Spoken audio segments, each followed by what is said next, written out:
Okay, Robert, your question is, if you could give money to NASA and instruct them on how to use it, what would you put your money towards, and what discoveries would you hope to make?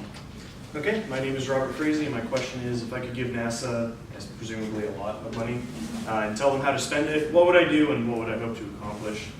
I think goal number one, we need to figure out whether or not we want to actually keep pursuing this whole space launch system thing. There are definitely payloads that have been proposed that cannot currently be carried by the likes of the Falcon 9 or any of Blue Origin's offerings. So the space launch system definitely does have a place if those are payloads that we want to consider, but it's also a huge money sink, and if we're just launching human-rated capsules, then there are probably better options. If we do decide that we're going to keep the space launch system, I want to get started on the Lunar Gateway space station. So the idea with that is we're going to put a space station in orbit around the moon. That'll help us gain a foothold and hopefully getting people on the moon, not only just to go explore for a couple of days to rub it in those darn Russians, but actually stay on the moon. That'll also be a good place to do orbital assembly, refueling, as well as just being able to get out to the solar system as a whole. If this all progresses on a nice timescale where I'm still in charge at this point, then it would probably be just pushing for human presence on Mars.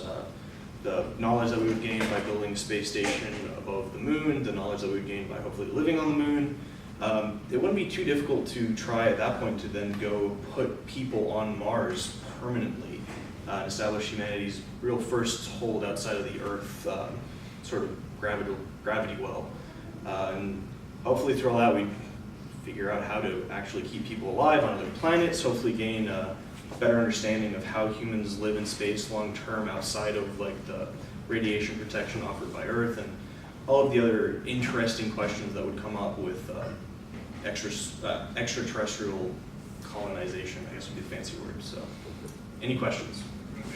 Do you think it would be easier to reach Mars if we had a colony already on the moon and we went from the moon to Mars, or would it be easier from Earth to Mars? From a resource and fuel perspective, it's pretty close either way. You still have to you have to expend the same amount of kinetic energy either way. From a technological perspective, I think it would probably be much easier to go with the moon first. If nothing else, if there's some kind of an emergency, the moon is 4 days away, even on a slower transfer orbit, whereas Mars is, using current propulsion technology, 6 months at the best of times, which only comes up once every year and a half or so.